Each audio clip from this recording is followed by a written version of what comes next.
Assalamualaikum warahmatullahi wabarakatuh. Jumpa kembali di File 21, Kisah dan Cerita. Kali ini adalah cerita tentang seorang sniper wanita pada Perang Dunia Kedua lalu. Dan dia dikategorikan sebagai sniper wanita paling mematikan dari Uni Soviet. Bernama Lyudmila Pavlichenko. Kita mulai dengan petikan kalimat dari Lyudmila.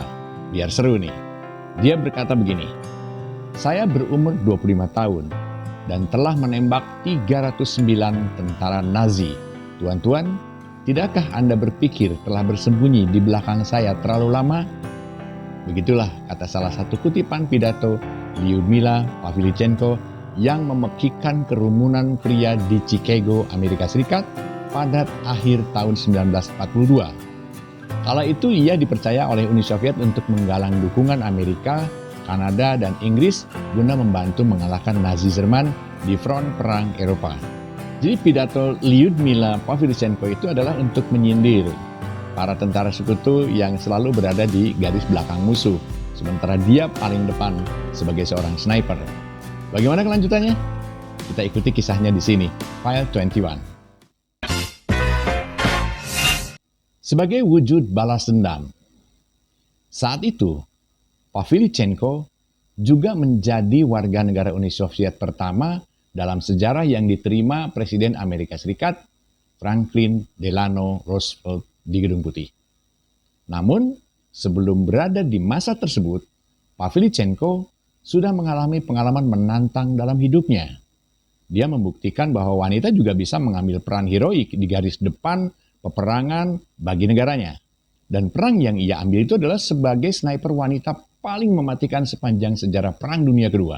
Pavlichenko ini lahir di Balaya Cherskov, sebuah kota di luar Kiev, Ukraina sekarang, pada tahun 1916. Sejak muda ia memang menjadi perempuan yang kompetitif dan mengikuti pelatihan tembak hingga mendapat beberapa sertifikat keahlian menembak. Lalu pada umur 16 tahun, dia sudah menikah dan memiliki seorang anak. Namun, keinginannya lebih besar dibandingkan sekedar menjadi ibu rumah tangga. Ia bercerai dengan suaminya dan kuliah di jurusan sejarah Universitas Kiev. Ketika memasuki tahun-tahun akhir kuliah, Nazi Jerman yang menyerang sejumlah wilayah Uni Soviet pada waktu itu, yaitu sekitar tanggal 22 Juni 1941, dikenal sebagai Operasi Barbarossa, kampus Pavlichenko hancur lebur, dibombardir. Ia pun tak bisa menyelesaikan gelar sarjananya. Nah, hal inilah sehingga memicu rasa dendam terhadap Nazi. Pavlichenko mendaftar sebagai sniper di tentara Uni Soviet. Awalnya ia ditugaskan sebagai perawat serdadu. Namun kemudian ia menunjukkan beberapa sertifikat keahlian menembaknya dan berhasil masuk ke divisi senapan ke-25 Tentara Merah sebagai sniper. Saat pertama kali ditugaskan, awalnya ia tidak dibekali dengan senapan karena keterbatasan senjata dan hanya dibekali granat tangan. Nggak ada hubungannya dengan seorang sniper kan? Namun begitu seorang rekan di sampingnya tertembak, ia langsung meraih senapan Mosin Nagant dan menembak 2 tentara Nazi Rumania saat itu. Taktik dan ancaman.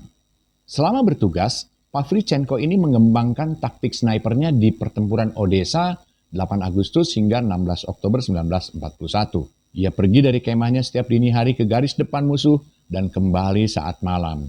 Berbaring tanpa gerakan berjam-jam dan menunggu kesempatan untuk menembak.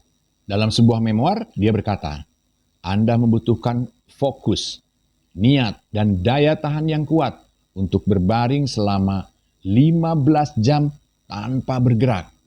Gerakan sekecil apapun bisa berubah kematian." Di pertempuran Odessa itu, ia membunuh 187 tentara Jerman dengan senapannya. Lalu bertambah menjadi 257 tentara saat pertempuran Sevastopol. Dan berkat perolehan ini, ia dipromosikan menjadi sersan kepala pada Mei 1942. Dari jumlah itu tadi, 36 korban diantaranya merupakan sniper Jerman yang berduel dengannya selama berhari-hari. Jadi dia saling mengintip 2 orang ini. Dan dia punya teknik yang jitu saat itu, dan termasuk cerdas lah.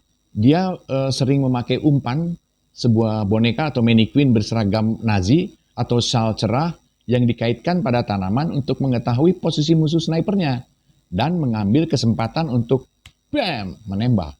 Selama menjadi sniper, ia 4 kali terluka. Dan yang terakhir membawanya keluar dari pertempuran setelah persembunyiannya dihantam mortir Jerman dan serpihan peluru itu mengenai wajahnya. Maka wajahnya ada bekas luka serpihan mortir. Pavlichenko diangkat menjadi letnan dan secara aktif bertugas sebagai pelatih sniper.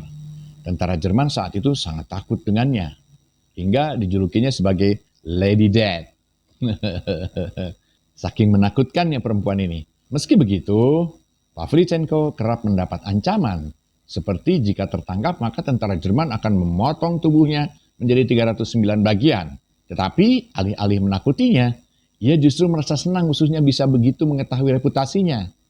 Dan ketika ancaman itu tidak mempan, Jerman sempat gencar memberikan imbalan banyak coklat dan menjadikan Pavlichenko perwira Jerman jika bergabung dengan Nazi. Namun, jelas ia menolak iming-iming tersebut dan tetap membantu negaranya menghimpun gerakan kekuatan dari sekutu. Usai perang. Nah, setelah perang, Pavlichenko diutus menghadiri tur ke negara-negara sekutu. Dan selama tur di Amerika Serikat pada tahun 1942, ia ditemani oleh istri Presiden Roosevelt, Eleanor, dan menjalin persahabatan erat karena kesamaan pemikiran tentang hak-hak perempuan. Jadi pada saat itu pun mereka sudah berpikir tentang hak-hak perempuan. Even Soviet itu negara komunis. Ketika kembali ke Uni Soviet, Pavlichenko menyelesaikan pendidikannya yang tertunda di Universitas Kiev, yang dulu sempat diporak-porandakan oleh Nazi. Dan dia memperoleh gelar Master Sejarah. Kemudian dia bekerja di Markas Besar Angkatan Laut Uni Soviet sebagai peneliti. Pada tahun 1957, Eleanor, istri Presiden Roosevelt, mengunjungi Pavlichenko di Moskow saat Perang Dingin. Keduanya kembali bertemu dan menceritakan momen-momen bersama 15 tahun sebelumnya saat tur ke Amerika. Pavlichenko wafat pada usia 58 tahun karena sakit stroke. Dia mengalami depresi, menjadi seorang alkoholis, dan post-traumatic stress disorder setelah peperangan. Well, itulah tadi cerita singkat tentang Lyudmila Pavlichenko, sniper wanita pada zaman Perang Dunia Kedua yang paling mematikan dari Uni Soviet. Nantikan kisah-kisah dan artikel-artikel menariknya di File 21. Assalamualaikum warahmatullahi wabarakatuh. Semoga bermanfaat.